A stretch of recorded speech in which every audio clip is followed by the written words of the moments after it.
Et coucou les amis, aujourd'hui c'est Aiolos Devi et on va faire un petit hors sujet on va dire, mais qui me tient à cœur, puisqu'aujourd'hui je vais vous présenter donc la statue, donc la figurine de Dai, de donc la quête de Dai, Dragon Quest, qu'on connaissait nous sous le nom de Fly. Voilà, donc écoutez, que vous dire à part que ce manga fait partie des mangas de mon enfance. Donc c'est vraiment quelque chose qui me tenait à cœur de faire une petite vidéo sur Dai et sur Fly du coup, hein, pour ceux qui connaissent le nom en français. Et voilà, je vous fais une petite présentation du coup de la boîte. Alors là, depuis tout à l'heure elle tourne et c'est une figurine aujourd'hui qui est un peu rare puisqu'effectivement elle a été éditée pour le 50e anniversaire donc de Jump. Donc ils ont sorti plein de figurines comme ça, de mangas un peu cultes, donc des mangas qui ont été publiés dans Jump. Alors moi je n'ai pas la prétention de bien connaître l'univers, je le connais, mais il y a des chaînes sur YouTube qui sont très intéressantes sur la quête de Dai, et je vous conseillerais d'aller les voir, notamment les disciples d'Avan. Voilà, alors je vais peut-être me tromper dans les noms, hein, ne vous offusquez pas, je vais sans doute mélanger du français et du japonais, voilà, mais c'est un manga dont je voulais vous parler, et surtout une figurine que je trouve très réussie, donc je voulais vous la présenter. Voilà, à tout de suite, on va regarder la boîte ensemble. Et voilà les amis, la boîte, donc vous l'avez vu tourner tout à l'heure, hein, c'est une boîte qui est très jolie. J'aime beaucoup ce qu'ils ont fait. Alors ma boîte, vous voyez, elle vient tout droit du Japon et elle a un peu morflé. Voilà, elle est arrivée comme ça. Pourtant, c'était une figurine neuve, mais bon, voilà, la boîte a un peu pris. Voilà, donc vous voyez un peu la boîte comment elle se fait, comment elle se présente. Donc j'aime beaucoup. Alors effectivement on a la figurine ici en photo ici, donc du coup on s'est noté que c'est pour le 50e anniversaire donc de Jump. Ici donc on a derrière une image de manga avec Adlar, donc le principal ennemi de Dai tout au long de l'aventure, ou quasiment. Ensuite, je ne spoilerai pas, hein, dans cette vidéo, je vais essayer vraiment de garder tout ce qui est spoil, parce que honnêtement aujourd'hui la série a été totalement refaite en 2020, et les épisodes sont juste géniaux. Et c'est pour ça que je parle aussi de Dai, c'est qu'aujourd'hui c'est un manga qui est pour moi sous-coté, puisque c'est sans doute l'un des meilleurs mangas que j'ai lu avec Hokuto no Ken, Senseiya et DBZ. Voilà, je suis pas original, mais voilà, c'est sans doute mes préférés. Ici derrière on a donc une image avec Pop, Mam, Yunkel et Dai. Donc voilà, on a effectivement, et moi ce que je trouve génial, c'est qu'en fait il faut savoir que ce manga, je l'avais donc en version j'ai lu, donc qui était quand même pas terrible au niveau de la traduction et tout ça, et j'ai énormément de souvenirs. Donc là j'ai fait exprès de pas relire les mangas, donc depuis je les ai rachetés avec l'édition qui est bien plus jolie, qui est l'édition Tonkam, que je vous montrais tout à l'heure, quelques volumes, les volumes où les couvertures m'ont beaucoup plu. Je ne spoilerai pas effectivement, comme je vous ai dit. Derrière on a à nouveau la figurine. En dessous, on a, hop, tout écrit en japonais, ok. À l'intérieur de la boîte, c'est juste, donc du coup, un carton, hein, un carton avec la figurine, parce que la figurine est déjà dehors depuis un petit moment. Donc voilà, ici, c'est la boîte. Allez, on passe tout de suite à la figurine.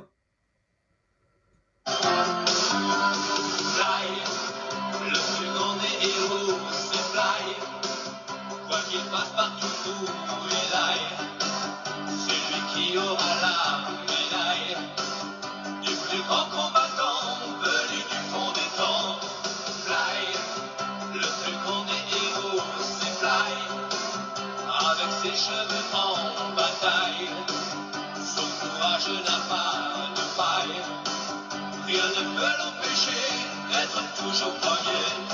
Un îlot perdu quelque part dans l'océan, loin de tout et loin du temps. Un pays magique dans un monde fantastique, menacé par les méchants. Fly, le plus grand des héros, c'est Fly. Avec ses ses cheveux en bataille. Son courage n'a pas de faille. Rien ne peut l'empêcher d'être toujours premier. Et ben alors, vous l'avez pris votre coup de vieux ou pas? Ouais, moi je le prends à chaque fois que j'écoute ce générique français. Merci beaucoup pour ce générique qui est somme toute ringard, mais qui en plus pour moi est vraiment une Madeleine de Proust parce que voilà, c'est un dessin animé qui malheureusement s'est arrêté, donc l'animé en fait de Fly s'est arrêté au tome 10 de mémoire du manga, et ça devenait vraiment intéressant en plus. Donc voilà, donc sans spoiler, sans rien du tout, c'est un moment un peu charnière, et en plus ça s'arrête à ce moment-là, et je trouve ça vraiment dommage. J'étais très triste, je me rappelle à l'époque de pas avoir la suite, mais bon, ça n'avait pas connu le succès au Club Dorothée, le succès qu'on escomptait. La figurine, alors je l'ai mis sur mon petit diorama tournant, vous le savez, j'ai toujours celui-là pour les Miss Close, donc voilà, je le garde comme ça.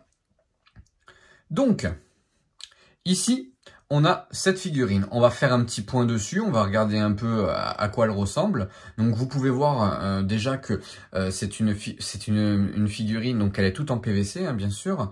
Elle est très fidèle, je trouve, que ce soit en termes de... le visage est très joli. Alors il n'y a aucun moyen de changer quoi que ce soit dessus, ni au niveau des mains, ni au niveau des positions, ni au niveau du visage. Mais il est très bien et il représente bien ce que devient Dai pendant la série, l'évolution du petit garçon au presque homme, du coup à l'adolescent, mais presque homme, où sa puissance est sans commune mesure, puisqu'il change réellement grâce à son pouvoir. C'est un... Vous voyez, moi je trouve que pour une figurine PVC, elle est quand même super belle. Voilà, les finitions sont jolies. Là, on a effectivement une épée. Alors, une épée qu'il n'a pas au début, bien entendu. Le diadème aussi. Non, la tiare, je pense que c'est la tiare des héros. Voilà, qui est donc juste magnifique. Le détail est quand même superbe. Superbe. C'est une très belle figurine. Honnêtement... moi, je l'aime beaucoup, et d'ailleurs, elle va avoir une vitrine juste à elle, puisque en fait, je vais lui faire on va lui faire un petit plexi, enfin une petite vitrine en plexi, de façon à ce qu'il ait son décor, et donc son endroit à lui. Voilà, c'est des figurines, enfin c'est des mangas, des animés qui ont une place toute chère dans mon cœur, comme je vous ai dit. Il y a Hokuto no Ken, il y a Cowboy Bebop, il y a bien sûr Senseiya, mais Dai, c'est quelque chose. Voilà, c'est quelque chose. Et quand j'ai vu cette figurine, voilà, vous voyez les doigts comme ils sont plutôt bien faits, c'est vraiment très joli. Donc j'aime beaucoup. On va la faire tourner avec le nouveau générique, du coup, du nouveau générique de la nouvelle série que j'aime énormément. Voilà, on va la faire tourner un peu avec le décor et on va en profiter un peu. Voilà. À tout de suite.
Et voilà les amis, cette vidéo ne sera pas longue hein, effectivement parce que c'était vraiment un petit clin d'œil que je voulais faire avant les fêtes de Noël à un manga et un anime que j'adore par-dessus tout.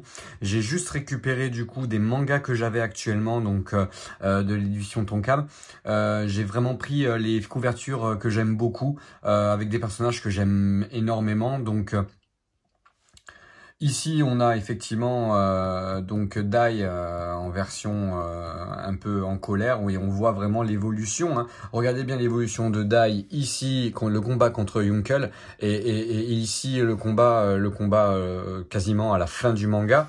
Ici, on l'a aussi en version effectivement. Alors là, sous la tiare, effectivement, ou diadème, je sais pas comment on appelle ça, mais on a l'insigne donc du dragon qui apparaît, d'accord. Donc ça c'est pas, en même temps ça apparaît de partout et puis comme vous pouvez voir, ça c'est l'affiche de la nouvelle série. Donc je ferai un petit zoom tout à l'heure pour vous présenter juste les personnages et voilà, et c'est quand même il y a énormément de charisme dans ce manga et cet anime. Ici, on a un personnage que j'aime tout particulièrement, qui est Crocodine, qui m'avait fait forte impression quand j'étais petit, parce que je l'aime beaucoup et je vais pas spoiler ce qui se passe dedans, mais c'est vraiment Yunkel et Crocodine sont vraiment des personnages que j'apprécie tout particulièrement. Voilà, donc on va faire un petit zoom juste sur l'affiche. Alors on va... Dai, pardon. Regarde, mets-toi là, tranquille. Tu peux nous regarder, il n'y a pas de problème. Hop. Oui, je parle de mes figurines. Ici, nous avons donc du coup les adversaires de Dai qui sont là-haut, d'accord. Je ne donnerai pas les noms à part Yunkel et Crocodine qui apparaissent depuis le début et qu'on a connu du coup dans la version animée. Voilà, Flazar aussi, que je dise pas de bêtises. Voilà, Adlar, Poppe, Mam, Fly et Avan. Alors, ça je peux quand même en parler parce que et Gomechan aussi quand même, hein, voilà, tous les amoureux de Dragon Quest ont reconnu puisque c'est une créature emblématique de Dragon Quest. Un personnage que j'aime tout particulièrement. J'ai lu il y a pas longtemps que c'était improbable alors bien sûr je ne critique pas ceux qui pensent ça, mais qu'il avait un look improbable. Et c'est vrai qu'il avait des bigoudis, il avait donc c'est Avan, c'est le maître en fait hein, le maître de Dai et de Poppe et de Mam et je spoil pas le reste, mais voilà, c'est un personnage qui est super important et je l'aime beaucoup. Poppe qui est quand même donc le magicien de la bande et qui a vraiment un rôle au début de Quar, donc il a peur de tout, il craint tout, il a peur de mourir, il a peur de se battre et à la fin il devient un personnage. Dai devient puissant parce qu'il est très très très très fort. Et il a quelque chose en lui qui fait que, vous voyez, oui, il y a l'insigne du coup du dragon qui apparaît. Je ne peux que vous encourager à lire le manga. La série, l'animé est génial. Moi, je suis honnête avec vous que malheureusement, je ne peux pas finir les mangas, on peut les relire parce qu'il me manque des tomes. Il me manque, on va dire 7 ou 8 tomes qui aujourd'hui se vendent aux alentours de 100 € le tome. Ok ? Donc vous voyez, il n'y a pas que dans Senseiya qu'il y a de la spéculation. Hein. Il n'y a pas que dans Senseiya qu'il y a de la spéculation. Donc c'est vraiment pas cool. J'aurais voulu tellement... voilà, bon, à mon avis, ils vont peut-être les rééditer maintenant. Donc ça va être un peu plus sympa. Mais voilà, t'es un peu triste de tout ça. Qu'il y a encore de la spéculation. Voilà, donc effectivement là-haut vous avez donc les 6 légats, hein, donc les 6 légats de Adlar et du grand méchant, hein, du grand méchant de la série, d'accord. C'est vraiment une série. On est vraiment dans l'aventure, voilà, vraiment comme dans les jeux Dragon Quest. Hein, du coup, c'est vraiment une belle aventure, une belle épopée, une belle construction de personnages. On s'attache énormément aux personnages, que ce soit Yunkel, Crocodine, Poppe, Mam et tous en fait. On est vraiment c'est vraiment superbe. Alors je vais profiter, je vais prendre l'un des premiers tomes pour pas trop vous spoiler. Voilà, je vais vous montrer un peu comment c'est dessiné à l'intérieur pour que, voilà, quelqu'un qui n'a jamais lu La quête de Dai comprenne à quel point, en fait, c'est superbement dessiné. Moi, j'aime beaucoup le chara design de chaque personnage. Le but, c'est de pas vous montrer trop non plus au niveau spoil, mais je voulais vous montrer. Donc voilà, là c'est quand ils apprennent un sort avec Popper, ensuite voilà Crocodile, hop, on va essayer de pas trop spoiler non plus. Donc voilà, c'est le combat contre Yunkel du coup, et il est vraiment fou. J'aime beaucoup ce combat. Et honnêtement, dans le dessin animé, donc dans l'animé, le nouvel animé, je trouve que réellement l'esprit a été totalement conservé et amélioré avec les graphismes d'aujourd'hui, avec la patte d'aujourd'hui. Merci énormément d'avoir refait cette série-là. Elle en avait besoin en plus puisqu'elle n'avait pas été finie. Voilà, vous voyez, il y a des petits coins un peu plus noirci, un peu plus grisé, un peu plus comme si c'était de la couleur passée. Voilà, c'est vraiment superbe. Voilà, je ne peux que vous conseiller de lire ce manga, de regarder l'animé. Je sais qu'il passe sur ADN par exemple, hein, c'est une plateforme de streaming qui coûte vraiment pas cher et franchement ça vaut le coup d'être abonné pour regarder la quête de Dai. Je fais aucune pub, mais voilà, je rade là-dessus moi. Donc voilà, n'hésitez surtout pas à jeter un petit coup d'œil. Et pour vous montrer que je suis pas un kikou parce que la série est ressortie, je vais quand même vous montrer l'un de mes tatouages. Ok, donc l'un de mes tatouages que j'ai fait il y a quelques années. Et voilà, le signe donc du coup du dragon de Fly que j'ai depuis quelques années de tout tatouer parce que c'est un manga qui m'a marqué et j'avais envie de le faire à côté du prénom de mon fils. Voilà, bon, après, moi, vous savez, je suis un fan de tatouage, donc automatiquement, je réfléchis beaucoup à ce que je fais toujours. Je les fais pas sur des coups de tête, surtout ne jamais faire ça. Jamais un tatouage sur un coup de tête, puisqu'on le regrette, et des fois, on est obligé de le recouvrir. Donc, on va faire attention, on va pas faire n'importe quoi. Voilà, juste pour vous dire, lisez la quête de Dai. Regardez le nouveau dessin animé qui est vraiment génial. N'hésitez pas à aller voir certaines chaînes qui parlent justement des épisodes de l'univers, notamment les Disciples d'Avan, une chaîne que j'aime beaucoup. Il y en a sans doute d'autres hein, qui en parlent aussi bien, mais c'est eux que je suis en ce moment. Voilà, bah, écoutez, je vous remercie beaucoup. Ça me tenait à cœur de vous parler de cette figurine et de ce manga. Je vous dis à très bientôt et surtout n'hésitez pas, si vous avez l'occasion de le lire ou de regarder, allez-y, c'est de la folie. La bise, c'était Ayolos Devi. Je vous souhaite de très bonnes fêtes parce qu'il n'y aura pas d'autres vidéos. Et ben, que vous dire à part que je vous aime. Allez, à bientôt. Bisous.